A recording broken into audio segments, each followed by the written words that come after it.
సారథి ఎటువంటి వాడైనా యుద్ధం చేయగలిగిన మహాయోద్ధ అయినటువంటి వాడు అర్జునుడు. అందుకు నరోత్తమ. సరే, అక్కడి నుంచి యుద్ధము ప్రారంభమైంది. యుద్ధ వ్యూహం చెప్పుకున్నాం మొన్న. ఎలాంటి పరమ వ్యూహం అంటే, ముందు కర్ణుడు, దుర్యోధనుడు ఒకవైపు వెళ్ళిపోతున్నాడు, ఆవులు ఒకవైపు వెళ్ళిపోతున్నాయి. ఉభయ పక్షాలలో ఒకవైపు కృపాచార్యుడు, ఒకవైపు అశ్వత్థామ, మధ్యలో ద్రోణాచార్యులు. ఆచార్య మధ్యే తిష్టత్వం భీష్ముడు అంటాడు. అంటే నీవు మధ్యలో ఉండు, కృపాశ్వత్థామలిద్దరు చెరువైపులా ఉంటారు, చెరువు వైపున ఎదురుగా కర్ణుడు ఉంటాడు, వెనుక నేనుంటాను, యుద్ధం చేయొచ్చు. వ్యూహంలో ఉన్నటువంటి ప్రధాన అంశం ఏమిటంటే, కర్ణునకు అర్జునుడంటే ఎంత ఒళ్ళుమంటో, అర్జునునికి కూడా కర్ణుడంటే అంత ఒళ్ళుమంట ఉంది. కాబట్టి ఇప్పుడు కర్ణునితో యుద్ధం చేస్తున్నాడు, కాసేపు వాడు నిలబడి యుద్ధం చేయగలిగితే ఆవుల దారిని ఆవులు వెళ్ళిపోతాయి, దుర్యోధనుడు వెళ్ళిపోతాడు, వచ్చినటువంటి కార్యము సిద్ధమవుతుంది. కాదుకూడదని కర్ణుడిని లెక్క చెయ్యక ఇటువైపు తిరిగితే ఈ వైపు నేనుంటా కాబట్టి నేను యుద్ధం చేస్తా, అప్పుడు దుర్యోధనుడు రక్షింపబడతాడు, అలాగనే వీడు కూడా రక్షింపబడతాడు. రక్షణ వ్యూహం మంచిది. మధ్యలో భీష్ముడు, ద్రోణుడు ఉంటే ఊరికే కూర్చుంటాడు, ఆ గోళకి వెళ్ళుకుంటూ బాణాలు వేస్తాడు. ఇంత వ్యూహరచన చేస్తే కర్ణుడిని అలా చూశాడు. ఇవాడు కాబట్టి రేపు చూడటచ్చు వీడి పని. గోవులను మళ్లించడం ముఖ్యం విరాట మహారాజు గారికి. అలాగనే దుర్యోధనుణ్ణి పట్టుకోవడం చాలా ముఖ్యం. అదే నదీజలం కేశవ నారికేతు నగాక్వయో నామ నగారిసూను ఏషః అంగనావేశధర కిరీటి జిత్వా వయన్నేష్యతి చాద్యగావః. ఈ పదవ భాగం చక్కగా చేసుకోవాలి, లేకపోతే అర్థం కాదు. మామూలుగా నదీజలం అని అక్కడి వరకు విభాగం చేస్తాడు శబ్దమంజరి పరిజ్ఞానం కలిగిన వాడైతే. భారతం అట్లా చేయడానికి నద్యాహ జాత నదీజ తస్య సంబుద్ధి నదీజా. ఓ భీష్మ, ద్రోణుడు చెబుతున్నాడు ఈ మాట. లంకేశవనారికేతు లంకాయా ఈశ లంకేశ వనం లంకేశవనం అశోకవనం తస్య హరిహి హనుమాన్ సహా కేతౌ యస్య సహా లంకేశవనారికేతు. జెండాపై కపిరాజు, జెండా మీద కపిధ్వజం ఉన్నటువంటి వాడు. కపిధ్వజం యొక్క విశేషం ఏమిటో చెప్పనండి. అర్జునుడి రథం మీద ఆంజనేయ స్వామి ఉంటాట. ఆంజనేయ స్వామి పక్కనే భూతాలు, ప్రేతాలు, పిశాచాలు, గడాలు ఉన్నాయిగా, ఇవన్నీ చేరతాయిట. ఇక్కడ వింటే నారి లాగి శంఖం బుమ్మని ఊతాట అర్జునుడు. ఊరగానే ఆంజనేయ స్వామి ఓ ఓ ఓ ఓ ఓ అరుస్తట. అరవగానే పక్కనే ఉన్న పిశాచాలు, భూతాలు అని అరుస్తాయిట. ఈ అరుపుల కేకలకి హార్ట్ పేషెంట్లు ఏంటంటే 100ల కొద్దీ చచ్చిపోయేవాళ్ళట. అర్జునుడికి యుద్ధం అంతటి భీకరమైనటువంటి మహాయుద్ధం. ఆ కపిధ్వజాన్ని తెచ్చిపెట్టుకున్నాడు ఇక్కడ ఈ యుద్ధంలో కూడా. భీకరమైనటువంటి మహాసంగ్రామం చేశాడు. కర్ణుణ్ణి ఓడించాడు. 3 సార్లు పారిపోయాడు ఇక్కడి నుంచి, యుద్ధంలోంచి. కృపాచార్యుడికి నమస్కార బాణాలు వేశాడు, ద్రోణాచార్యుడికి నమస్కార బాణాలు వేశాడు, భీష్ముడికి నమస్కార బాణాలు వేశాడు. నా శిష్యుడు రాయుడు అని వీళ్ళ చేత అర్పించుకున్నారు, నా మనమడు రాని ఆయన చేత అర్పించుకున్నాడు. వాళ్ళని తుక్కు రేగేట్టుగా బాగా వాచేట్టు కొట్టాడు. కృపాచార్యుడైతే 2 సార్లు పారిపోయినాడు. యోద్ధే, భక్తే, దేనిని రెంటిని విడివిడిగా చూడగలిగినటువంటి సామర్థ్యం ఉన్నటువంటి వాడు అర్జునుడు. యుద్ధం అంతా అయింది. ఎంతసేపు చేస్తాము ఈ యుద్ధం అన్నాడు. ఒక అస్త్రం ప్రయోగం చేశాడు. దానికి సమ్మోహనాస్త్రము అని పేరు. ఒక్క భీష్ముడు తప్ప మిగిలిన వాళ్ళందరూ తలకాయించి అక్కడ వాళ్ళు అక్కడ చాప చుట్టలాగా పడిపోయినారు. పడిపోతే అప్పుడు ఉత్తరుని పిలిచి, ఇదిగో బొమ్మ పొత్తికలు కాస్త మీ చల్లాయి అడిగింది కదా కోసుకురమ్మన్నాడు. స్పృహ లేని స్థితిలో వాడు తలపాగాలు కోసుకొని ఆ కుచ్చులు తీసుకొచ్చాడు. భీష్ముడి దగ్గరికి వెళ్ళబోకు, ఆయన దగ్గరికి, ఆయన జోలికి పోవకు, ఆయన స్పృహ తప్పలేదని తెలుసు. అలా అద్భుతమైనటువంటి మహావిజయాన్ని సాధించినటువంటి వాడు. కురుక్షేత్ర మహాసంగ్రామానికి ముందే నివాతకవచ కాలఖంజాది రాక్షసులను ఏదో అంటుంటారు, ఏకలవ్యుడు నిజంగా ఆ విద్య బటరవేలు తీసుకోకపోతే అర్జునుడెంత ఏమండి. అర్జునుడి చరిత్ర ఎక్కడ, ఏకలవ్యుని చరిత్ర ఎక్కడ? మనము ఎర్ర కళ్ళద్దాలో నల్ల కళ్ళద్దాలో పెట్టుకొని కళ్ళద్దాల్లో నుంచి చూసి ఏకలవ్యుడు శూద్రుడు కనుక వాడిని అవమానం చేశారు, తక్కువ చేశారు, వాడు వేలుగా చేశారు, ఇవన్నీ అపభ్రంశాలన్నీ మనం పట్టించి అక్కర్లేనివి. దానికి ప్రతిదానికి ఒక కారణం ఉంది, కారణం లేకుండా లేదు. అర్జునుని పక్కనే మహాయోద్ధగా నిలవబడగలిగినటువంటి శక్తి గారి, సామర్థ్యం గారి ఏకలవ్యుడికి ఏ పాటి కూడా లేవు. ఇది నిజం. భారతం బాగా చదివితే మనకు అర్థమవుతుంది. అర్జునుడు అంతటి మహాయోధుడై ఇంతటి మహాసంగ్రామాలను నిర్వహించి అంతా చేసినటువంటి వాడు అన్నగారి వెంట స్వర్గలోకానికి ప్రయాణమై బయలుదేరి వెళుతున్నాడు. కృష్ణ నిర్యాణ అనంతరం సంగతులు. ఇంకొక విషయం కూడా చెప్పుకోవాలి. శ్రీకృష్ణ నిర్యాణానంతరం ఆయనకు బాధ్యత అప్పగించాడు శ్రీకృష్ణస్వామి. నిర్యాణానికి ముందు ఇక్కడ ఈ ద్వారకా నగరం అంతా సముద్రంలో మునిగిపోతుంది. అక్కడ ఉన్నటువంటి వాళ్లను జాగ్రత్తగా రక్షించవలసిన బాధ్యత నీది. మగవాళ్ళందరూనేమో ఊచకోత కొచ్చుకొని చచ్చారు, భాగవతంలో ఉంది కథ. అలాగనే ఆడవాళ్లను రక్షించవలసిన బాధ్యత నీది సుమ అని చెప్పి అప్పగించాడు. అప్పగిస్తే అక్కడి నుంచి ఆడవాళ్లను తీసుకొని నావలో ఎక్కించుకొని సముద్రం మీద ప్రయాణం చేసి వస్తున్నాడు. సామాన్యమైన సముద్రపు దొంగలు వచ్చి యుద్ధం చేస్తే ఆ యుద్ధంలో గెలవలేక గాంధీవాన్ని పైకి లేవనెత్తబోతే పైకి లేవలేదు గాంధీవం. అంటే ఈశ్వరుడిచ్చిన శక్తి ఎప్పుడైనా ఈశ్వరుడు తీసేసుకుంటాడు. మానవునకు బాల్యం, కౌమారం, యవ్వరం, వార్ధక్యం 4 దశలు ఉన్నాయి. బాలుడిగా ఉన్నప్పుడు కేరింతలు కొడుతూ కే కే కే అని ఏడుస్తూ ఉంటాడు, నవ్వుతూ ఉంటాడు. వాడు ఏం చేస్తున్నాడో వాడికి తెలియదు. యవ్వనం వచ్చినప్పుడు నా అంతటి మడగాడు లేదు, ఎందుకు కండలు ఉన్నాయి, ధనం ఉంది, ఐశ్వర్యం, సంపద, వీటితోటి విపరీతమైన అహంకారం పెరుగుతుంది దేహదార్ఢ్యాదులన్నీ ఉండడం వల్ల. ఈ దేహదార్ఢ్యాదులు యవ్వనం పోగానే ఏమైపోతాయి? కళ్ళు సరిగా కనపడవు, చెవులు సరిగా వినపడవు, దంతాలు ఊడిపోతాయి, హార్ట్ బీట్లో తేడా వచ్చేస్తుంది కదా. భగవంతుడు మనకు సూచన ఇచ్చాడండి, జాగ్రత్తగా ఇక్కడే చెప్పుకోవాలి. ఈ సన్నివేశంలోనే మాతృగర్భంలో నుంచి శిరస్సు ముందు బయటకు వస్తుందిట. మొట్టమొదటి సూచన ఏం చేస్తాడో తెలిసిన, ఒరే నువ్వు వచ్చిన పని వేరు, ఆ పని మానుకొని మిగిలిన పనులు చేస్తున్నావు అని ఈ వెంట్రుకలు తెల్లబడేట్టు చేస్తాడట. వచ్చిన పని చూసుకో జాగ్రత్తగా. అంటే అప్పుడైనా నడవవలసినటువంటి ధర్మ మార్గంలో నడుచుకోవాలి, భగవంతుని యందు భక్తి భావాన్ని పెంచుకోవాలి. 40 వచ్చినాయి. 40 రాగానే కళ్ళు 2 కాస్త కనబడకుండా మసగలు చేస్తట. బాగా వినపడేదండి వెనకటి రోజుల్లో, ఇప్పుడు మాత్రం వినపట్టలేదండి అంటట చెవుడు. దంతాలు ఒకటొకటి ఊడిపోవడం మొదలు పెడతాయి. ఆ తర్వాత దశ అంటే 1, 2, 3, 4 ఇచ్చాడు. తర్వాత కంఠ గురగురాయతే, మాట వెనకటి రోజుల్లో ఓ పద్యం చదివితే ఎట్లా ఉండేది అట్లా ఉంటుందా ఇవాళ వృద్ధాప్యంలో? మాట నంగిగా వస్తుంది. దంతపాఠం తగ్గిన తర్వాత సంగతులు. ఆ దశ కూడా దాటిన తర్వాత హార్ట్ బీట్లో తేడా వచ్చేస్తుంది. అంటే ఇది పెద్ద సూచన, జాగ్రత్తగా. ఇకనైనా నీవు ఎందుకోసం వచ్చావో ఆ పనిని మరిచిపోకు, భగవంతుని వైపు మనస్సును మరలించుకో. ఆ తర్వాత తిన్నది ఆహారం అరగదు, ఇది ఇంకో సూచన. కాళ్ళు లటలట ఆడుతుంటాయి, మోకాళ్ళు నొప్పులు వస్తాయి, ఇంకో సూచన. చివరికి కాలు బాగా ఉబ్బి ఇంత నీరు పడుతుందట. ఆ నీరు పడితే ఇక నీకు అయిపోయిందిరా, ఇప్పుడు నువ్వు జాగ్రత్త పట్టడానికి కూడా ఏమీ లేదు అని భగవంతుడు ఇచ్చే 9 సూచనలు ఇవి. ఈ 9లో మొదటి దాని దగ్గర జాగ్రత్త ఎవడు పడతాడో వాడు బాగుపడతాడు. చివరి దశ వచ్చేంత వరకు ఎవరైతే ప్రయత్నం చేయడో అట్టివాడు సర్వనాశం అవుతాడు. ఇది యథార్థం. ఇది అర్జునుడికే మినహాయింపు లేకపోయింది. కృష్ణుడు ఉన్నంత కాలము ఇదే గాంధీవంతో కొన్ని లక్షల మందిని సంహరించగలిగిన శక్తి సామర్థ్యాలు ఉన్నవాడైనా భగవంతుడు అలా అడ్డు తొలగగానే చివరికి తానేమైనాడు? ఏమాత్రము సముద్రపు దొంగలు మామూలు వాళ్లతో యుద్ధం చేసి జయాన్ని పొందడానికి గాంధీవాన్ని కూడా ఎత్తలేనటువంటి అసమర్థుడైనాడు. భగవంతుడు ఈశ్వరుడు ఇచ్చింది, ఈశ్వరుడు తీసుకోవడం ఎంతసేపు అన్నారు. ఈశ్వరుని చేత ఇవ్వబడింది అనే జ్ఞానం వీడికి ఉన్నంత వరకు విజయాలే. నేను అని ఎప్పుడైతే అనుకుంటాడో అప్పటి నుంచి అపజయం ప్రారంభం.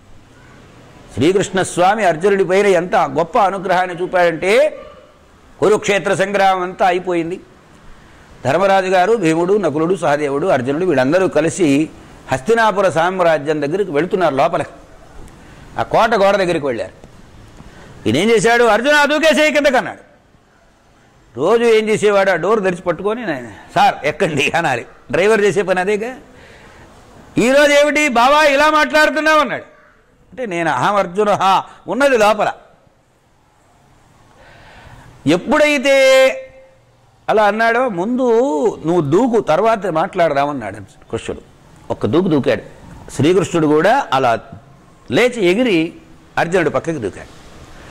మరుక్షణంలో ఈ మొత్తము రథము, అశ్వాలు అన్నీ కూడా భగ్గున మండి మాడి మషైపోయినాయి. వీటి అవసరం అయిపోయింది, అక్కర్లేదు.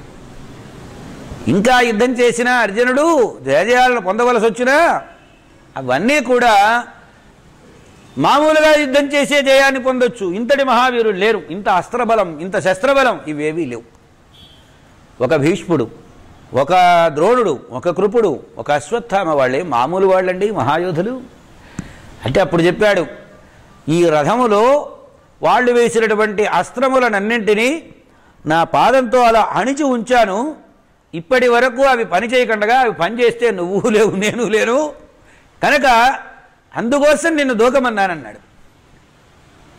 ఇప్పుడు అవసరం లేదు కాబట్టి కాలు తీశాను, అవి కాస్త భగ్గురమండి మాడి మసైపోయినాయి, రథంతో సహా, గుర్రాలతో సహా మొత్తం. అంతటి పరమానుగ్రహాన్ని భగవంతుడు భక్తుడైనటువంటి అర్జునుని యందు చూపాడు. అవసరం మేరకు శక్తి ఇస్తాడు. ఆ శక్తి ఇచ్చినప్పుడు దాన్ని వినియోగించుకొని తాను బాగుపడడానికి ప్రయత్నం చేయాలి. ఆ తరువాత అక్కరలేనప్పుడు అర్జునుడికి ఎంత సంయమనమో భగవంతుడికి కూడా అంత సంయమనం ఉంది. వాడి దగ్గర ఆ శక్తి ఉంటే దుర్వినియోగం అవుతుంది, కాకూడదు కాబట్టి తీసుకెళ్ళాడు. ఏమండి ఇప్పుడు ఆలోచించండి, ద్రోణాచార్యుడు ఒక బొటన వేలే అడిగాడు, వాడికి ఏం ప్రమాదం కలగజేయలే. ఎంత అవమానం, గాంధీవం పైకి లేవలెత్తలేదంటే అయినా అవమాన పడలేదు. సరే వచ్చాడు, తర్వాత కథంతా జరిగింది. స్వర్గ ఆరోహణం చేస్తున్నారు. స్వర్గారోహణం చేస్తూ ఉండగా వరుసన క్రమంగా ద్రౌపది, సహదేవుడు, నకులుడు పడిపోయినారు. అర్జునుడు కూడా పడిపోతున్నాడు. వ్యాసుల వారికి పాండవ పక్షపాతం అని అంటారు. పాండవులపైన కృష్ణుడికి పక్షపాతం లేదు, వ్యాసుల వారికి కూడా పక్షపాతం లేదు. ఉన్న విషయాన్ని ఉన్నట్లుగా చెప్పడం, చేయవలసిన పనులను చేయవలసిన విధంగా చేయించడం కృష్ణుడి పని, వ్యాసుల వారి పని. వ్యాసుడు ఏం చేశాడు, ఉన్న కథ రాసేటప్పుడు ఎక్కడెక్కడ ఏ ఏ లోపాలు ఉన్నాయో అన్నింటినీ బయట పెట్టేశాడు, చప్పట్లు కొట్టేశాడు, ఇది కథ అన్నాడు. స్వర్గారోహణంలో అర్జునుడు పతనం అయ్యేటప్పుడు, అన్నయ్య అర్జునుడు జారి పడిపోతున్నాడు, యోగశక్తి చాలడం లేదు, ఎందువలన చాలడం లేదని అడిగాడు. ఒరే వాడిలో దోషాలు ఎంచడం అనేది కష్టం, ఎందుకంటే ఏ సమయంలో ఎప్పుడు ఎక్కడ ఎలా ప్రవర్తించాలో ఖచ్చితంగా అలాగే ప్రవర్తించాడు. కాకపోతే నేను చాలా గొప్ప శస్త్రబలం, అస్త్రబలం కలిగినటువంటి వాడిని. నేను ఒక రోజున అడిగినప్పుడు ఈ యుద్ధం అంతా ఎన్ని రోజుల్లో చేస్తావనంటే ఒక క్షణంలో వీళ్ళనందరినీ సంహరిస్తానన్నాడు. అసత్య దోషము వీడిని పట్టి కింద పడేసింది, నశింపజేసింది. అంటే మేము ఆ యోగం చేశాం, ఈ యోగం చేశాం, ఆసనాలు వేశాం, ప్రాణాయామం చేశాం, ఎన్ని చేసినా సత్యమును కట్టుబడిన వాడికే పనిచేస్తాయి ఇవన్నీ అక్కర సమయంలో. ఆచారహీనం నపునంతి వేదాహ నీడం శకుంతా ఇవ వర్జయంతి. భారతం చెబుతున్నది ఈ మాట. వేదాలు బాగా చదువుకున్నాడు, ఉండవలసిన పద్ధతిలో లేడు. అప్పుడు చప్పట్లు కొడితే పిట్టలు ఎగిరిపోయినట్టు ఎగిరిపోతాయి ఈ వేదాలు. ఏది వీడికి సరికాని సమయం వచ్చినప్పుడు. అందుకే మన వాళ్ళు అన్నారు, అంతా బాగా ఉన్న రోజుల్లో పాము తాడులాగా కనపడుతుంది, సరిపడని కాలం వస్తే తాడే పాము అవుతుంది అన్నారు. కనుక ఏ రక్షణ చేసేటువంటి వేదములైతే ఉన్నాయో అవే వేదములే నిన్ను విడిచిపెట్టి వెళ్ళిపోతాయి నీవు ఉండవలసిన ఆచార పద్ధతులు. అదే భారతంలో ఒక మాట చెప్పారు. ఒక ఋషీశ్వరుడు, ఒక రాజకుమారుడు వెళ్ళాడు, ఋషి ఆశ్రమాల పక్కనే ఉన్నటువంటి క్రూర మృగాలను సంహారం చేస్తున్నాడు. ఒక విద్యార్థి ఇట్లా కూర్చొని ఆయన వేదం ఒళ్ళి వేస్తున్నాడు స్వరానుకూలంగా. వేస్తూ ఉంటే ఈయన జింక చర్మం కప్పుకున్నాడు. చలికాలమేమో పాపం ఆ జింక తలకాయ మీద ఉంది. మామూలుగా ఈ జింక చర్మం కప్పుకొని చదువుతున్నాడు, షేత్వోర్జిత్వా అంటున్నాడు. ఈ స్వరం వినపట్టల్లా చలిగా గదగద వణుకుతున్నాడు. ఇదేదో మృగం వచ్చింది, దీన్ని కొట్టాలని చెప్పి ఆయన ఏం చేశాడంటే ఒక విషలిప్తమైన బాణాన్ని ప్రయోగం చేశాడు. ప్రయోగం చేస్తే అది వెళ్ళి అతడికి తగిలింది. గిలగిల తన్నుకుంటూ ఎదురుగానే ఇతడు చూస్తుండగా అతడు ప్రాణాలు వదిలేశాడు. వాడు భయంతో పరిగెత్తుకుంటూ తండ్రి దగ్గరికి వచ్చాడు. తాతగారు ఉన్నాడు, వీళ్ళందరికీ చెప్పాడు, అయ్యా ఇట్లా జరిగింది. వాళ్ళందరూ గదగద పడుకుతూ ఋష్యాశ్రమంలో ఒక ఋషికుమారుని చంపడం ఏమిటని పరుగులు ఎత్తుకుంటూ వచ్చారు. శాపం పెడితే వంశం తన నాశనం అయిపోతుందని. ఏమయ్యా ఇలా వచ్చారు అని అడిగాడు ఆ రాజుగారిని. అడిగితే, స్వామి నిన్న మా పిల్లవాడి వల్ల ఒక అపరాధం జరిగింది, ఇక్కడ వాడు వేటకు వచ్చాడు, మీ విద్యార్థిని ఒకడిని చంపేశాడు. మా విద్యార్థిని చంపాడా? అందరూ బాగానే ఉన్నారే, ఎవరికేం ప్రమాదం లేదే అన్నాడు ఆయన. అనేటప్పటికీ, కాదండి ప్రమాదం జరిగిన మాట నిజం అని, ఎవరికి ప్రమాదం జరిగింది చూడు, వచ్చి మా విద్యార్థులందరూ నేను అనేటప్పటికీ ఒక విద్యార్థి ఉన్నాడు, ఇతడినే నేను కొట్టింది అన్నాడు. మరి వాడు చావలేదు కదా, మీకు ఎందుకు దిగులు అన్నాడు. అప్పుడు అడిగాడు ఆ రాజుగారు, ఎందుకని చావలేదు? విషలిప్తమైన బాణం తగిలితే మావాడు ఎదురుగా గెలగెల తన్నుకుంటూ చచ్చిపోయినాడు అనేటువంటిది మావాడు చూసి చెప్పాడు చచ్చిపోయినాడని, చావకుండా మళ్ళీ ఎలా బ్రతికాడని అడిగాడు. అడిగితే ఇప్పుడు చెప్పాడు, ఆలస్యాత్ అన్నదోషాచ్చా విప్రం మృత్యు జిఘాంసతి. మృత్యు దగ్గరికి రావాలంటే 2 దోషాలట. ఒకటి ఆలస్యాత్, సంధ్యావందనం ఎప్పుడైనా చేయొచ్చులేదు, 10 గంటలకి స్నానం చేస్తే ఏం కొంప మురుగుతుందా? 12ంటికైతే ఇది కలిపి దేవతార్చనతో సహా చేసుకోవచ్చు సంధ్యావందనం. ఆలస్యాత్, చేయవలసిన కర్మలను చేయవలసిన వయస్సులో చెయ్యక, చేయవలసిన సమయంలో చెయ్యక ఎవరైతే ఆలస్యం చేస్తారో అట్టి వాడి దగ్గరికి వస్తుందట ముందు మృత్యు. రెండవది అన్నదోషాచ్చ, ఇది తినచ్చు ఇది తినకూడదనే విధి నిషేధాదులతో సంబంధం లేకుండా ఇదే అనాచారం అంటే. ఆచారహీనం నపునంతి వేదా నీడం శగుంతా ఇవ వర్జయంతి. ఇటు అన్వయం చేసుకుంటే భగవంతుడు అర్జునుణ్ణి ఈనాటి భారత వీరుల్లో మేటివాడుగా ఎందుకు తయారు చేయించాడు అంటే, ఇతడి వలన జరగవలసిన పనులు కొన్ని ఉన్నాయి, మన వలన కూడా కొన్ని పనులు ఉంటాయి. ఆ పనులు చేయడం మానేసి అక్కర్లేని పనులు ఇతరములైన పనుల యందు మనస్సు లగ్నం కావడం వలన ఈ శరీరము వృధా వృధా వృధా అయిపోతున్నది. చేదులారంగ శివుని పూజింపడేని, నోరు నొవ్వంగ గరికి తిన్నుడువడేని, దయయు సత్యంబులోనుగా దలపడేని, కలుగనేటికి తల్లుల కడుపు చేటు. అర్జునుడికి శరీరం ఎందుకు వచ్చిందో దాన్ని నిర్ణయించినటువంటి భగవంతుడు, ఆ నిర్ణయానుసారంగా నడుచుకున్నటువంటి వాడు అర్జునుడు. అందుకనే సత్యం లేకపోవడం వలన యోగశక్తి నశించింది అని ధర్మరాజు చెబితే, సరే ఇక అక్కడి నుంచి మళ్ళీ తర్వాత కథ జరిగిందనుకోండి. అందుకని నారాయణం నమస్కృత్య నరంచైవ నరోత్తమం, ఈ ఇద్దరిని స్మరించే ఈ భారతాన్ని చదువుకోవాలని వ్యాసుల వారు ఒక రాజముద్ర వేశారు వాళ్ళిద్దరిని. విష్ణుం శశివర్ణం చతుర్భుజం ప్రసన్నవదనం ధ్యాయేత్ సర్వవిఘ్నోపశాంతయే. గురుర్బ్రహ్మా గురుర్విష్ణు గురుర్దేవో మహేశ్వరః, గురుః సాక్షాత్ పరం బ్రహ్మ తస్మై శ్రీగురవే నమః. మాలాం కుండీం చ డమరుం శూలం శంఖం సుదర్శనం దధానం భక్తవరదం దత్తాత్రేయం నమామ్యహం. అచతుర్వదనో బ్రహ్మా ద్విబాహురపరో హరిగియపాలలోచనః శంభుర్భగవాన్ బాదరాయణగా. శాంతాకారం భుజగశయనం పద్మనాభం సురేశం విశ్వాధారం గగనసదృశం మేఘవర్ణం శుభాంగం. లక్ష్మీకాంతం కమలనయనం యోగిహృద్యానగమ్యం వందే విష్ణుం భవభయకరం సర్వలోకైకనాథం. నమః శ్రీశంకరానందగురుపాదాంబుజన్మనే సవిలాసమహామోహగ్రాహగ్రాసైకకర్మణి కరలీలావతారాయ శంకరాయ పరౌజసే కైవల్యకల్పనా కల్పతరవే గురవే నమః. అజ్ఞానాం జాహ్నవీతీర్థం విద్యాతీర్థం వివేకినాం సర్వేషాం సుఖదం తీర్థం భారతీతీర్థమాశ్రయే. అభ్రశ్యామః పింగజటాబద్ధకలాపః ప్రాంసుర్దండీ కృష్ణమృగత్వక్పరిధానః. సర్వాన్ లోకాన్ పావయానః కవిముఖ్యః పారాచర్యః పర్వస్వరూపం వివృణోతు. నారాయణం నమస్కృత్య నరం చైవ నరోత్తమం దేవీం సరస్వతీం వ్యాసం తతో జయముదీరయే. అస్మత్శ్రీ గురుచరణారవిందాభ్యాం నమః. శ్రీ శారదాంబాయై నమః. యుధిష్ఠిరో ధర్మమయో మహాంద్రమః స్కందోర్జునః భీమసేనోశ్చ శాఖాః. మాద్రీసుతౌ పుష్పఫలే ద్రుమస్య మూలం కృష్ణః బ్రహ్మ చ బ్రాహ్మణాశ్చ. భారతంలో సారభూతమైనటువంటి శ్లోకం. భారతాన్ని ఎలా అర్థం చేసుకోవాలో తెలియజెప్పేటువంటి శ్లోకం. చాలా విషయాలను గురించి మాట్లాడుకున్నాం. మనం పాండవులను గురించిన విశేషాలను చెప్పుకుంటున్నాం. ఆ పాండవులలో చివరి వారు ఇద్దరు మాద్రీ తనయులు, అశ్విని దేవతల అంశతో ఆవిర్భవించినటువంటి వారు నకుల సహదేవులు. న విద్యతే కులే సమానః సౌందర్యే అస్య ఇతి నకులః.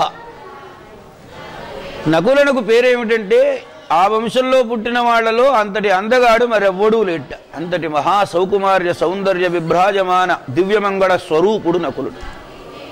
చాలా గొప్ప అందగాడు. భగవంతుడు ఒక్కొక్కరికి ఒక్కొక్కటి ఇస్తారు. ఆ ఒక్కొక్కటి మంచికి దారి తీస్తుంది, చెడుకు దారి తీస్తుంది. జాగ్రత్తగా మనం గమనించినట్లయితే అశ్వనీ దేవతల అనుగ్రహంతో మాతృకి సంతానంగా పుట్టినటువంటి వాడు నకులుడు, సహదేవుడు ఇద్దరు.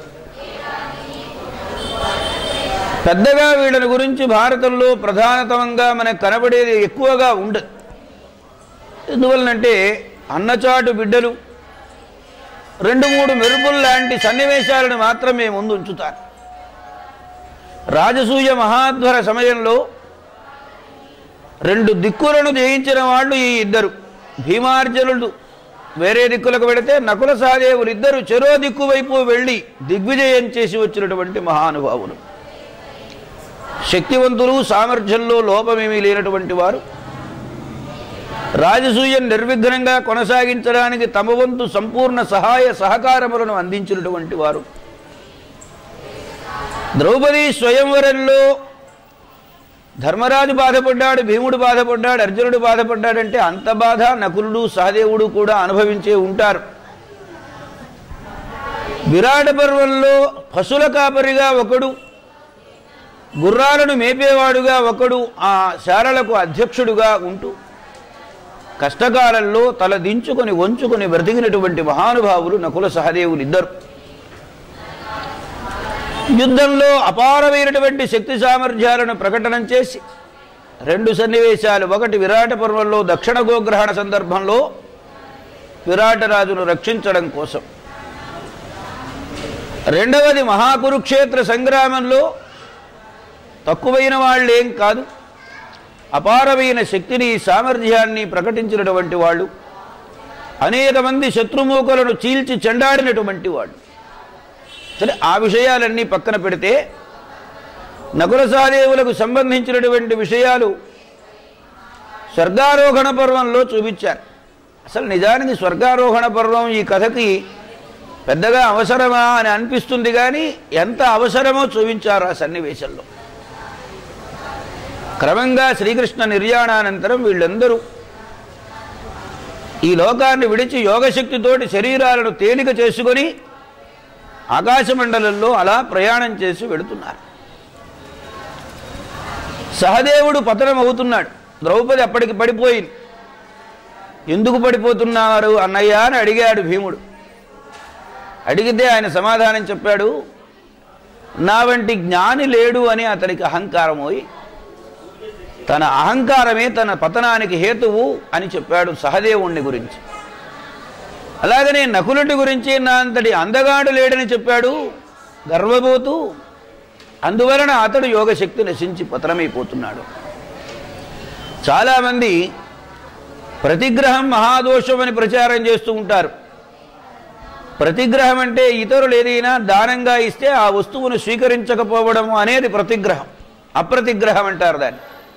స్వీకరిస్తే ప్రతిగ్రహం, స్వీకరించకపోతే అప్రతిగ్రహం. ముఖ్యంగా యోగశాస్త్రంలో యమనియమాదులను గురించి చెప్పేటప్పుడు ఈ అప్రతిగ్రహ నియమం అనేటువంటిది ప్రత్యేకంగా చెప్పారు. యోగులైన వాళ్ళ యోగశక్తి నశిస్తుంది అనే దానికోసం చెప్పినటువంటి మాట. యోగశక్తి వివృద్ధం కావాలంటే అప్రతిగ్రహ నియమం పెట్టుకోవాలని. మామూలు బ్రతికే వాళ్ళకి ఈ అప్రతిగ్రహ దోషం ఏం లేదు, ప్రతిగ్రహ దోషం. తర్వాత రెండవది, ప్రతిగ్రహం పట్టిన వాడల్లా మహాపాపని నిర్ణయం చేయక్కర్లేదు. ప్రతిగ్రహం పట్టేవాడు లేకపోతే దాత ఎక్కడున్నాడు, దానం ఎక్కడున్నది? దానం చేయకపోతే పాపం ఎలా వదిలిపోవాలి? కనుక దాత ఉండాలి, దానం ఉండాలి, దాన వస్తువు ఉండాలి, దానం గ్రహించేవాడు ఉండాలి. కనుక ఈ కేవలం అప్రతిగ్రహం అనేటువంటిది కాదు, యోగశక్తి నశించడానికి కారణాలు వరుసనే వెతుకుతూ వచ్చారు. ఒక్కొక్కరిది ఒక్కొక్క కారణం. సత్యవచనాన్ని తప్పినందువలన అర్జునుడు పతనమైనాడు నేను చెప్పుకున్నాం. అలాగనే నకుల సహదేవులు సౌందర్య గర్వం చేత, పాండిత్య గర్వం చేత వాళ్ళిద్దరూ కూడా పతనమైనారని చెప్పుకున్నాం. అందువల్ల మనలో భగవంతుడిచ్చిన ఏ ఏ శక్తులైతే ఉన్నాయో, వనరులైతే ఉన్నాయో, వీటిని సద్వినియోగం చేసుకుని జన్మను చరితార్థం చేసుకోవాలి. కానీ వీటిని దుర్వినియోగం చేయకూడదు. మనస్సులో కూడా వీటి వలన కలిగే గర్వాదులు కలగకూడదు అని చెప్పడం ఉద్దేశం ఇక్కడ స్వర్గారోహణ పర్వంలో ముఖ్యాంశం. సరే, ఆ పక్కన పెడితే ఆ విషయాన్ని, ఒక నవాబు గారి దగ్గర ఒక పండితుడు ఉండేవాడు. ఆయన, అయ్యా మీ భారతం చాలా గొప్పదంటున్నారు, అది వినాలని కోరికగా ఉంది, నాకు చెప్పండి అని అడిగాట నవాబు గారు. ఓ తప్పకుండా చెబుతాను, దానికేం భాగ్యం అని కథంతా చక్కగా విస్తృతంగా చెప్పాడు. అంతా విన్న తర్వాత బాగుందా మహారాజా అని అడిగాడు ఈయన. మిగిలిన కథంతా అట్లా పెట్టండి, నాకు ఇందులో ఇద్దరు బాగా నచ్చారు, ఏక లడకా హై ఏక బూడా హై అన్నట్ట. కథన రంగంలో అత్యంత మూర్ధన్య స్థానాన్ని వహించి అత్యంత వృద్ధుడై 500 సంవత్సరాల జీవన క్రమంలో యుద్ధం చేసి తన యుద్ధపు రుచి ఏమిటో చూపించినవాడు భీష్ముడు. ఆయన ఎంత యుద్ధ రీతి నీతి ప్రదర్శించాడో అంత ప్రదర్శించి పేరెన్నిక కన్నటువంటి వాడు అభిమన్యుడు. అటువంటి అభిమన్యుడి గురించి నాకు చాలా ఇష్టంగా ఉన్నదన్నట్ట. ఎవరి అభిమన్యుడు, ఏమా కథ అందరికీ తెలిసింది. అభిమన్యుడి పుట్టుకకు ముందు దేవతలందరూ కలిసి భూలోకంలో అవతరించేందుకు దేవతలు వాళ్ళ స్వరూపాలు అంశలతో సంతానాలను ఇచ్చారు. చంద్రుడి దగ్గరకు వెళ్ళారు దేవతలు, నీ వంతు నువ్వు కూడా ఒకడిని భూలోకంలో పుట్టించవయ్యా అని. సరే, నా కొడుకుని ఇస్తున్నాను, నాకు ఒక వరం ఇవ్వాలి మీరన్నాడు. భూలోకంలో వాడు 16 సంవత్సరాలకు మించి ఉండడానికి వీల్లేదు. 16 సంవత్సరాలు అయిన తర్వాత వెళ్ళి వాడు మా లోకానికి వచ్చేయాలే, నా కొడుకును విడిచిపెట్టి నేను ఉండలేను అన్నాడు చంద్రుడు. సరే, 16 ఏళ్లకు వీళ్ళ ప్రణాళికలు వీళ్ళకు ఉన్నాయిగా. అప్పుడు సరేనన్నారు, అంగీకరించారు. సుభద్రార్జునులకు జన్మించినటువంటి వాడు. సుభద్ర అంటే సాక్షాత్తు శ్రీకృష్ణస్వామి యొక్క సహోదరి. అర్జునుడంటే కుంతీతనయుడు, ధర్మరాజుకు తమ్ముడు. ధార్మిక సంతానం, ఔరస సంతానం అంటారు. సంతానములు 12 రకాలుగా చెప్పారు. అందులో ఔరస సంతానం అంటే సవర్ణుడైన భర్తకు సవర్ణుడైన సవర్ణరాలైనటువంటి స్త్రీ వలన కలిగిన సంతానం ఏదైతే ఉందో దానికి ఔరస సంతానము అని పేరు, భార్యాభర్తల సంతానానికి. ఆయన అనేకమైనటువంటి విద్యల యందు ఆరితేరినటువంటి మనగాడు. భీష్ముడితో యుద్ధం చేశాడు. అబ్బా, అర్జునుడి బాణాల్లాగా తగులుతున్నాయిరా అనుకున్నారు. అలాగనే అనేక మంది అనేక రకాలుగా ప్రశంసించారు అభిమన్యుణ్ణి. చివరికి ఆయన కర్మగతిని అనుసరించి మరణించే సమయం వచ్చింది. కృష్ణుడు కూడా పట్టించుకోలేదు, మేనలుడు కదా. ఎందుకంటే ఈ అభిమన్యుడు అనేటువంటి వాడు కూడా వెళ్ళిపోవలసిన వాళ్ళల్లో ఒకడన్న రహస్యం తెలిసిన వాడు శ్రీకృష్ణస్వామి. లేకపోతే అంటే భగవంతుడికి సామాన్యమైనటువంటి పాశవికమైన బంధాలేమీ లేవు అని చెప్పడానికి ఉదాహరణమే ఇది. ఎక్కడో యుద్ధం చేస్తున్నాడు సంసిప్తకులతో. అభిమన్యుణ్ణే ఆ రోజు ప్రత్యేకమైన ప్రత్యర్థిగా భావించి అభిమన్యుణ్ణి సంహరించాలనే ఒక ప్రత్యేకమైన నియమాన్ని పెట్టుకొని పద్మవ్యూహాన్ని పన్నాడు ద్రోణాచార్యుడు ఈ వైపున. అద్భుతమైన వ్యూహం ఇది.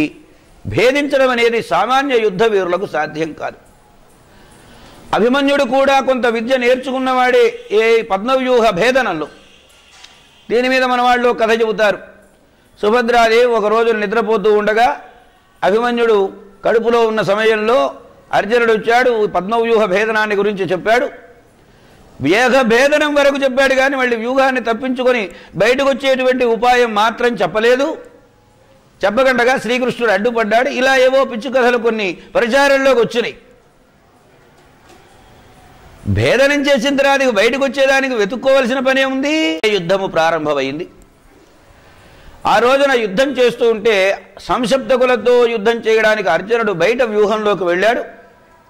ఇక్కడ మాత్రం కేవలం పాండవులు 4 మిగిలి ఉన్నారు. ఇంకా యోద్ధులైనటువంటి వారు దృష్టజుమ్నుడు ఉన్నాడు, ఇంకా ద్రుపదుడున్నాడు, వాళ్ళందరూ ఉన్నారు. అయితే పద్మవ్యూహ భేదనం చేయగలిగినటువంటి మర్మాలు తెలిసినటువంటి వాడు అభిమన్యుడి గనక ధర్మరాజు గారు దగ్గరకు పిలిచి, నాయనా అభిమన్యు, ఎలాగైనా సరే ఇవాళ నీ చేతిలో ఉందిరా యుద్ధం అనేటువంటిది. మీ నాయనకు గురువుగారు ద్రోణాచార్యుడు పన్నిన వ్యూహం ఇది. దీన్ని భేదించగలిగిన సామర్థ్యం నీకే ఉన్నది. అట్లాగని నిన్ను ఒంటరిగా పంపుదామని అనుకోబోకు. నేను, భీముడు, నకులుడు, సహదేవుడు మేము 4 నీ వెనక నడిచి నీతో పాటుగా వ్యూహంలోకి వస్తాం, వ్యూహ మధ్యంలోకి చెప్పారు. సరే, యుద్ధవీరుడైనటువంటి వాడు వెనుక ముందులు ఆడడుగా. పెదనాన్న వస్తాడా రాడా, బాబాయ్ వస్తాడా రాడా అని ఎదురు చూడలేదు ఆయన. యుద్ధంలో చొరవగా దూసుకొని ముందుకు వెళ్ళిపోతున్నాడు. భేదనాలు చేసుకుంటూ వెళ్ళాడు. అయితే జరిగింది ఏమిటంటే, మిగిలిన పాండవులు వెళ్ళేటప్పుడు సైంధవుడు అడ్డుపడ్డాడు. సైంధవుడు ఎలా అడ్డుపడ్డాడు? వాడు ఒకప్పుడు భీమార్జునుల చేతిలో ఓడిపోయి అరణ్య పర్వంలో ఎలాగైనా సరే పాండవులను సంహరించాలనే కోరికతోటి ఆయన తపస్సు చేశాడు ఈశ్వరుని గురించి. ఈశ్వరుడు ప్రత్యక్షమైనాడు, నీకేం కావాలో కోరుకోమన్నాడు. పాండవులను నేను సంహరించాలి అన్నాడు. చాలామంది ప్రయత్నాలు చేశారబ్బాయి, ఇలాగా అది మాత్రం నెరవేరదు. పాండవులకు శ్రీకృష్ణుని అండదండలు ఉంటాయి, ఇంకేదైనా కోరుకోమన్నాడు. సరే, ఇంత చేసిన తపస్సు వృధా అయిపోతున్నదే. ఒక్కరోజునైనా పాండవులను నిలపగలిగినటువంటి సామర్థ్యం నాకు ఇవ్వమని కోరాడు. పాండవులలో అర్జునుడు తప్ప మిగిలిన వాళ్లను నిలువరించగలవు, అది ఒక్కరోజు మాత్రమే చెయ్యగలవా పని అన్నాడు. ఈశ్వరుడు వరం ఇచ్చేటప్పుడే. దేవతలు అనాలోచితంగా వరాలు ఇస్తారని అనుకుంటారు. భవిష్యత్తును దృష్టిలో పెట్టుకుని మనకి ఈ శక్తియుక్తుల పాఠవాలన్నీ ఇస్తారు. దాన్ని సద్వినియోగం దుర్వినియోగం చేసుకోవడం అనేది మనపైన ఆధారపడి ఉన్నది. సరిగ్గా ఆ రోజును ఈ రోజుగా ఉపయోగించుకున్నాడు సైంధవుడు, జయద్రథుడు.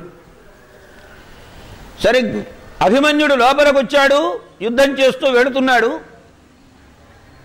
ఈ పాండవులు 4 దూసుకొని లోపలికి వస్తున్నారు. పాండవుల 4తో యుద్ధం చేసి 4 నివారించాడు. వాళ్ళు రాకుండగా లోపలికి వేలలై వాళ్ళ ముఖాలు వేలబెట్టుకొని, ఎక్కడి భీముడు, ఎక్కడి నకులుడు, సహదేవుడు, ధర్మరాజు, జయద్రథుడు దృష్ట్యా చూచినప్పుడు వాళ్ళు ఎంతటి బలాఢ్యులు, వాళ్ళ దృష్ట్యా చూచినప్పుడు జయద్రథుడు ఎంత బలహీనుడు. ఈ జయద్రథుడు కూడా ఎవరో కాదండి, దుర్యోధనుడి బావగారు, దుశ్శల మగుడు, సింధుదేశ పరిపాలకుడు, పేరు జయద్రథుడు. సరే, నిలువరించాడు. వీళ్ళు బేలముఖాలు వేసుకుని వెనక్కి వచ్చేశారు. ఇక ముందుకు వెళ్ళడానికి అవకాశం లేదని అభిమన్యుడు దూసుకొని వెళ్ళాడు. ప్రథమ ద్వితీయ యామములు గడిచిపోయినాయి. తృతీయ యామం సగకాలం అయిపోయింది. బాగా తీవ్రమైన యుద్ధం చేశాడు, కకావికలం చేశాడు సైనికులందరినీ కూడా. అటువంటి స్థితిలో ద్రోణుడు, కర్ణుడు, ఇంకా అన్యతరులైనటువంటి ముఖ్యవీరులు దుశ్శాసనుడు, దుర్యోధనుడితో సహా 8 మంది మహావీరులు చుట్టూ కమ్మేశారు. ఇప్పుడు తప్పుకుంటే మళ్ళీ దొరకడరా రేపిగా, ఇవాళ అభిమన్యుడి వధ చేసేయాల్సిందే అనే నిర్ణయానికి వచ్చారు. గుర్రాలను చంపేశారు, రథాన్ని ముక్కలు చేశారు, జెండా విరక్కొట్టేశారు.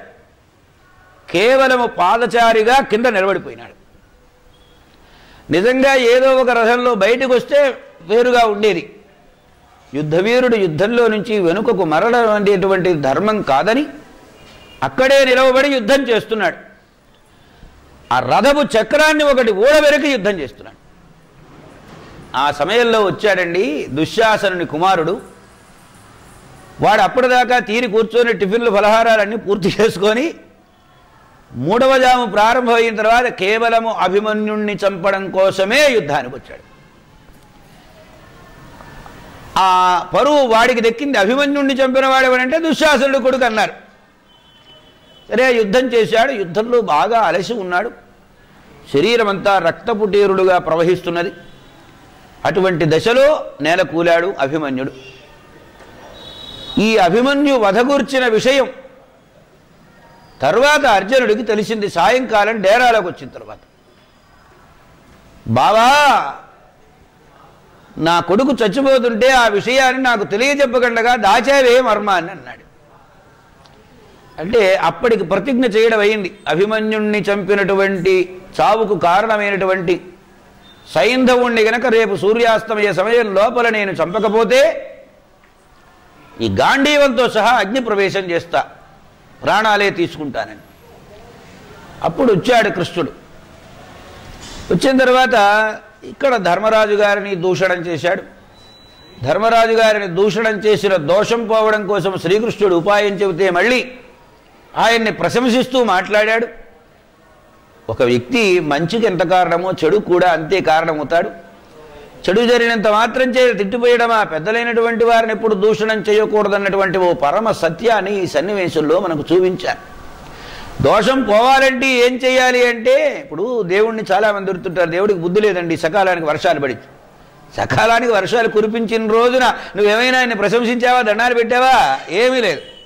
వర్షాలు కురిపించకపోతే దేవుడు పనికి మాలవాడండి, వర్షం కురిపించడం లేదంట. మానవ నైజం ఇది. మానవ నైజానికి విదూరుడైనటువంటి వాడేం కాదు అర్జునుడు. ధర్మరాజు గారి పనుపున యుద్ధానికి వెళ్ళాడు గనుక యుద్ధంలో మీరు ఇంతమంది ఉండి ఏం చేస్తున్నారని దూషణం చేసిన మాట నిజం. ఆ దూషణ చేసిన దానికి దోషభంగం కోసం మళ్ళీ తిరిగి ఆయన్ను ప్రశంస చేసి యుద్ధరంగంలో అనేక రకాలుగా కొనియాడాడు. సరే అయిపోయింది. ఆ మరునాడు సైంధవ వధకు ఎవరు కారణం అంటే అభిమన్యుడే కారణం. అభిమన్యుడు మరణించకపోతే 7 అక్షగుణుల సేనను ఒక రోజున అర్జునుడు చంపేవాడే కాదు. అంటే అభిమన్యుడి మరణం కౌరవుల వైపు 7 అక్షగుణుల సేన సంహరింపబడడానికి కారణభూతమైంది. ఇది అభిమన్యుని పాత్ర. చాలా ఉదాత్తమైన గొప్ప పాత్ర.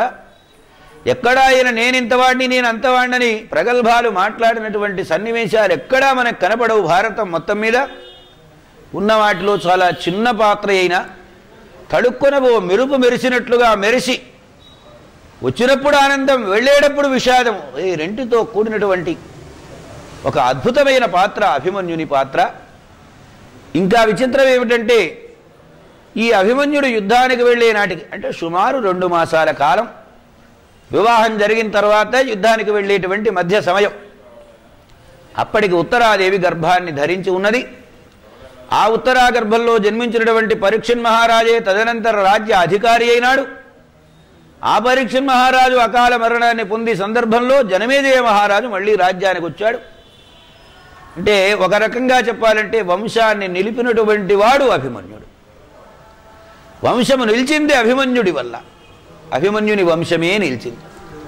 అలా వంశకర్తగా ప్రఖ్యాతిని వహించినటువంటి వాడు అభిమన్యుడు. శరీరాన్ని చంద్రుడు కోరినటువంటి కోరిక మేరకు శరీరాన్ని చాలించి ఈ లోకాన్ని విడిచి ఆ లోకానికి వెళ్ళిపోయినాడు తండ్రి గారి దగ్గరికి. ఇది అభిమన్యుని యొక్క ఉపాఖ్యానం. నువ్వు ఎంతకాలం బ్రతుకుతావు అన్నది లెక్క కాదు, బ్రతికినంత కాలము నలుగురిలో పేరు ప్రఖ్యాతులను సంపాదించుకొని నీ వారికందరికి పేరు ప్రఖ్యాతులను సంపాదించి పెట్టాలనే దానికి ప్రతీకగా నిలిచినటువంటి వాడు అభిమన్యుడు. సరే, ఇటువైపున కొంతమందిని చెప్పుకున్నాం. అటువైపు చెప్పుకోవలసినటువంటి వాళ్ళలో అశ్వత్థామ ఒకడున్నాడు. అశ్వత్థామ ఎలాంటి వాడు అంటే, ఆయన పుట్టినప్పుడు ఆయన మామూలుగా హహా అన్నట్ట గుర్రము సకిలించినట్టుగా వచ్చింది ఆయన కంఠధ్వని. అందుకని అశ్వత్థామ అశ్వత్థామ అని పేరు పెట్టారు. ఆ అశ్వత్థామ పెరిగి పెద్దవాడు అవుతున్నాడు. కురుక్షేత్ర మహాసంగ్రామానికి ఒక రకంగా కారణమైన వాడు అశ్వత్థామ. ఇదేలాగండి, ఇంతమంది తగులాడుకొని చేస్తే ఒక్క అశ్వత్థామ మీద ఎందుకు పోతుందని తోటి బాలకులందరూ పాలు కావాలి పాలు కావాలని ఏడుస్తున్నారు. వాళ్ళు పాలు తెచ్చుకొని తాగారు. వీడు దేబ్జంమహం వేసుకొని నాకు పాలు లేవే అని దిగులు పడుతున్నాడు. ఆ సమయంలో మీ దగ్గర ఆవు ఉంటే కదరా పాలు రావడానికి, ఆవు ఎక్కడున్నది అని ఈ కొడుకుని ఎగతాళి చేశారు అశ్వత్థామ. పాపం ఈ అశ్వత్థామ పసితనంలో ఉన్నాడు. బాల్యంలో ప్రతి వాళ్ళకి ఒక మాత్సర్య భావం ఉంటుంది, వాళ్ళు తాగుతున్నారు నేను తాక్కబోయేది ఏమిటని. తల్లి దగ్గరికి వచ్చాడు, అమ్మా నాకు పాలు కావాలి అని. కళ్ళ వెంట నీళ్లు పెట్టుకున్నది ఆ తల్లి. ఆమె ఏం చేసిందంటే ఆ పేలపిండి తీసుకొని వచ్చి నీళ్లల్లో కలిపి ఆ గ్లాస్ ఇచ్చింది. వీడేం చేశాడు? ఈ గ్లాస్ తీసుకొని ఎగురుతూ గంతులేస్తూ నేను పాలు తాగుతున్నా అని ఎగురుతున్నాడు. ఒరే నీ మొహం ఈడ్చినట్టుగా ఉంది, పిండి నీళ్లు రావి, మీ ఇంట్లో ఆవేదిరా పాలివ్వడానికి అన్నారు వాడు. దానితో బాధ పరితాపం కలిగి తల్లి దగ్గరకు వచ్చి ఏడిస్తే తండ్రి పక్కనే ఉన్నాడు. ఏం చెబుతుంది ఆ తల్లి? ఏమీ చెప్పలేని స్థితి. అప్పుడు ఆయన ద్రుపదుడి దగ్గరికి వెళ్ళడం, ద్రుపదుడిని అడగడం, తన మనస్సులో ఉన్నటువంటి కోరికను చెబితే ఆయన స్నేహబంధాన్ని కూడా మరిచి దూషణం చేసి వెళ్ళగొట్టించడం, మనకు చరిత్రలో జరిగిన చాణక్య పరాభవం లాంటి కథ ద్రోణాచార్యుని పాత్ర. దానికి కారణమైన వాడెవడు? ఈ అశ్వత్థామయే కదా. అశ్వత్థామ పాలు అడగకపోతే అసలు ఆ కథే లేదుగా, ద్రౌపదుడి దగ్గరికి వెళ్ళడుగా. దానితో ఆయన ద్రౌపదుడిని ఎలాగైనా తల వంచి తన కాళ్ళ మీద పడేసుకోవాలని ఒక భీకరమైన ప్రతిజ్ఞ మనస్సులో చేసుకున్నాడు. ఆయనకి ఆవులు కావాలంటే కొదువ ఏం కాదండి. ఆయన అడిగితే 1000 గోవులు ఇచ్చేవాళ్ళు ఉన్నారు లోకల్లో. చెప్పానే అప్రతిగ్రహం, ఆ నియమం కలిగినటువంటి వాడు ఎవరి దగ్గర ఏది దానంగా పట్టకూడదనే నియమం ఉన్నటువంటి వాడు కావడం చేత అక్కడి నుంచి ఆయన బయలుదేరి తల ఉంచుకొని దుఃఖాక్రాంత చిత్తుడై అలా ఊళ్ళు పట్టుకొని తిరుగుతున్నాడు. భార్య కృపి, కుమారుడు అశ్వత్థామతో. ఆ స్థితిలో కృపాచార్యుడు ఎక్కడున్నాడు? కృపాచార్యుని గురించి 2 మాటలు చెప్పుకోవాలి. ఒక ఋషీశ్వరుడు అలా సంచారం చేస్తూ వెడుతున్నాడు. ఒక అప్సరకాంత ఆకాశంలో ప్రయాణం చేసి వెడుతున్నది.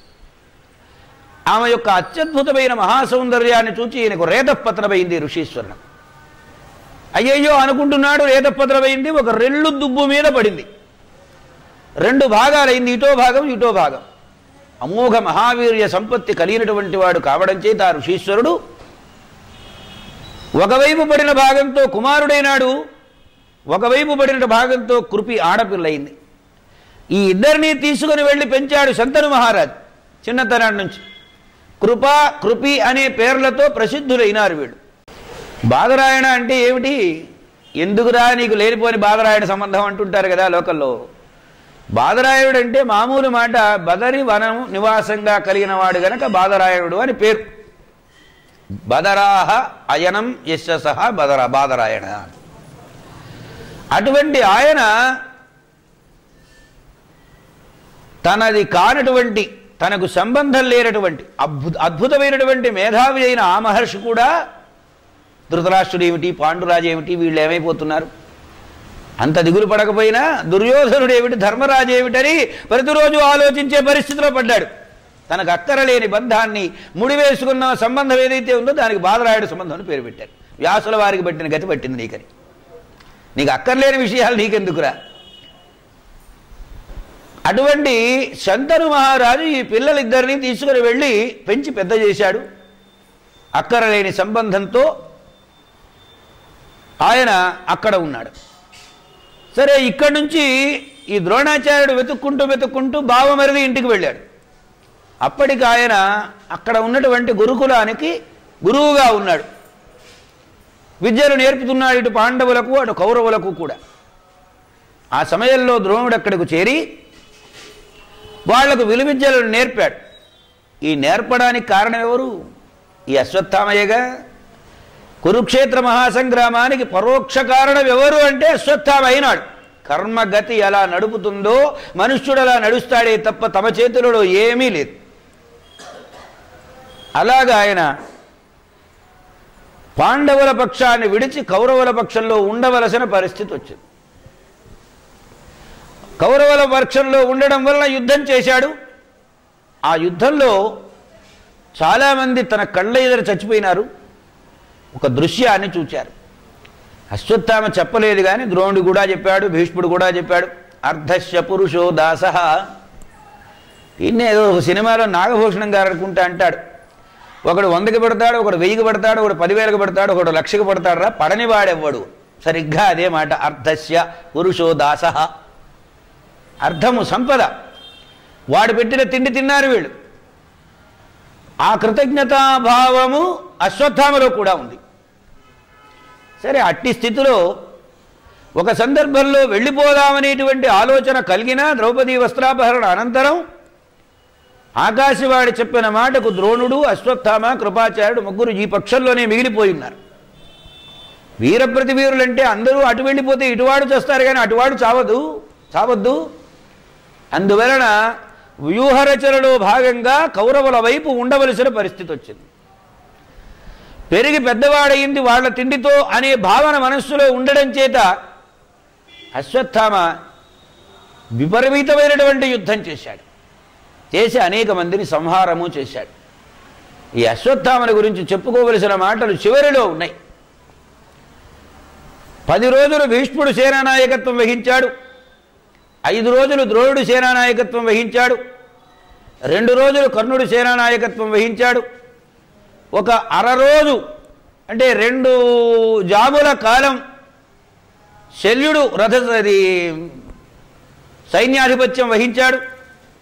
అక్కడ నుండి మిగిలినటువంటి శేషకాలం ఏదైతే ఉందో దుర్యోధనుడు వాడు చావు తన్నులు తినడం, మడుగులో దాక్కోవడం, చివరికి భీముడితో యుద్ధం చేయడం, తొడలు విరిగి పడిపోయినాడు. దీని మీద ధర్మాధర్మ మీమాంస చేశారు. ఏమి ధర్మం ఇది? ముక్తాయుధము, అముక్తాయుధము, ముక్తాముక్తాయుధమని ఆయుధములను గురించి చెప్పుకున్నాం మొన్న. ముక్తాయుధం అంటే బాణం వేశాం, కింద తగలొచ్చు, పైన తగలొచ్చు, ఎక్కడైనా తగలచ్చు, గాలి వాటి కడుతుంది. గురి సక్రమంగా చూశారా లేదా అన్నది కాదు ఇక్కడ. ముక్తాముక్తాయుధములు ఉన్నాయి.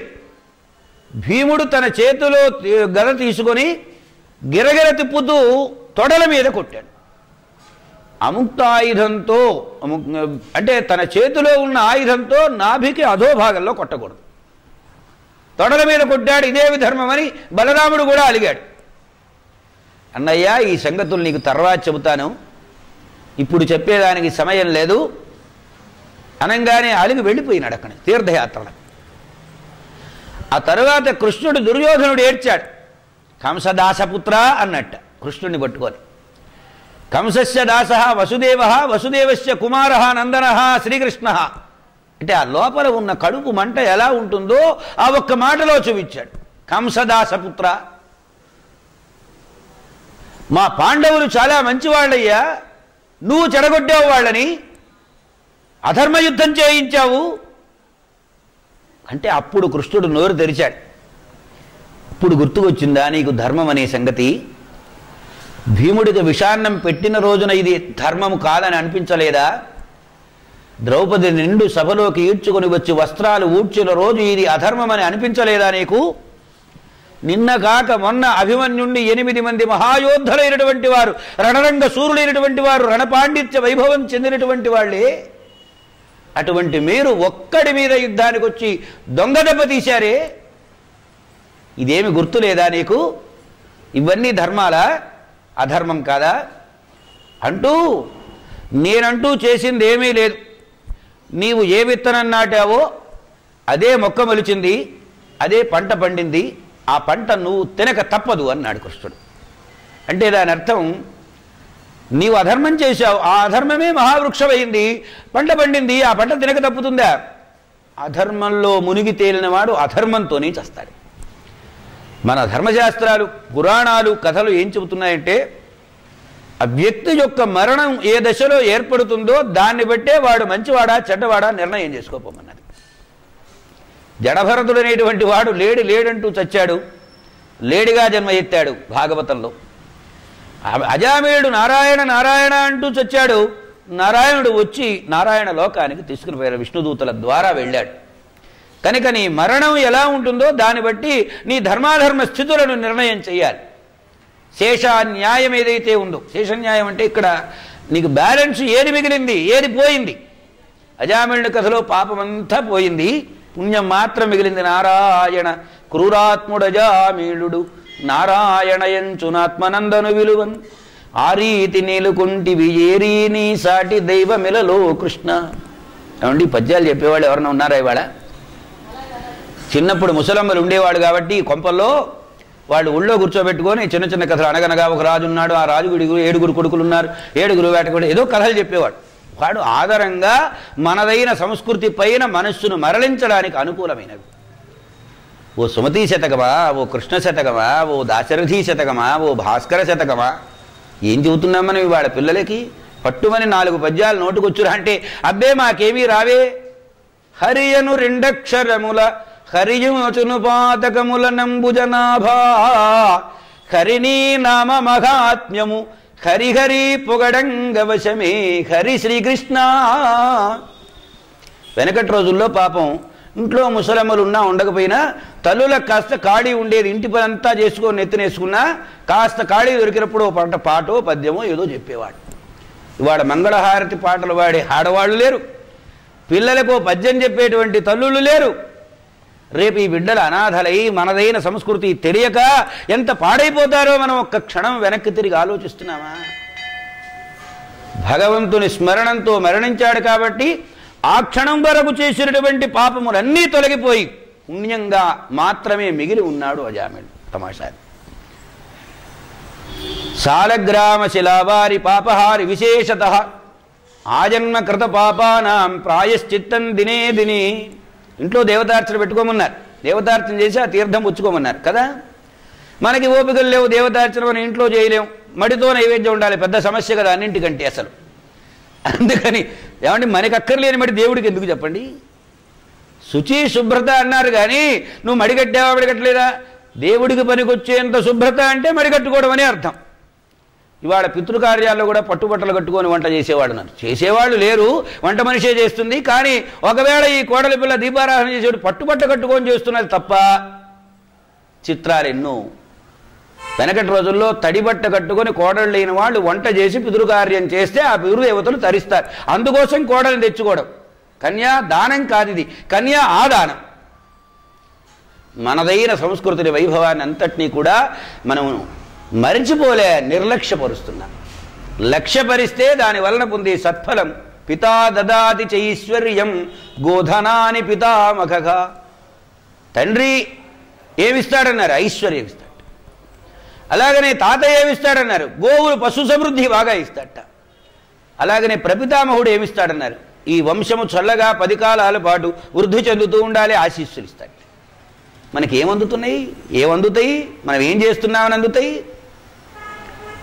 ఎందుకు చెప్పారంటే ఈ మాట, మనము ఏ విత్తనం నాటితే కర్మ సూత్రం ఏమిటంటే మనం నాటిన విత్తనమే ఆ మొక్క మొలుస్తుంది.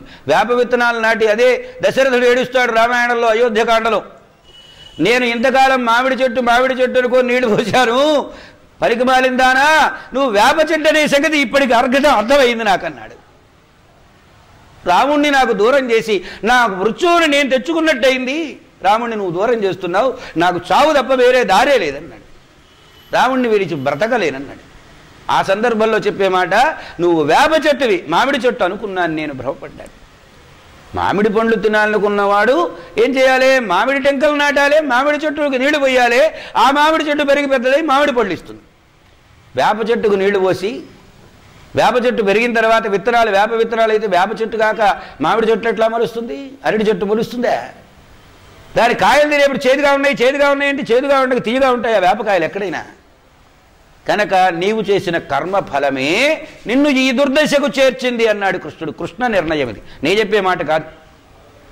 దుర్యోధనుడు చిన్నతనం నుంచి చేసినటువంటి ఏ దుష్కృత్యములైతే ఉన్నాయో ధర్మం అనే మాట తలంచకుండగా ఆ అధర్మ ఫలము ఈనాడు అక్కడికొచ్చింది, పంటకొచ్చింది.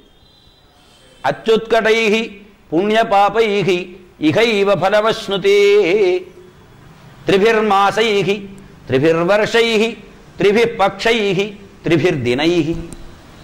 వాడి చావు వాడికి అట్లా వచ్చింది. దుర్యోధన తొడలు విరిగి పడిపోయినాడు, ఇంకా చావు పూర్తిగా రాలే, ఎవరి దారిని వాళ్ళు వెళ్ళిపోయినారు.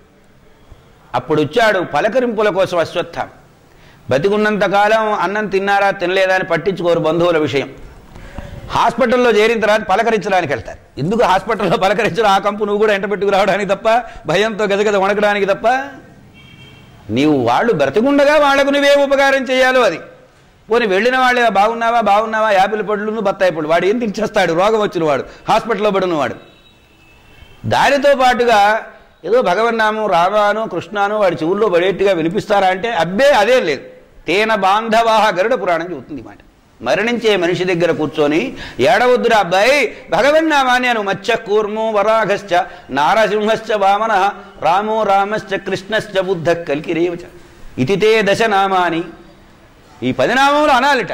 అంటే వాడు ఉత్తమ లోక గతులకు పోతాడు పోయేవాడు.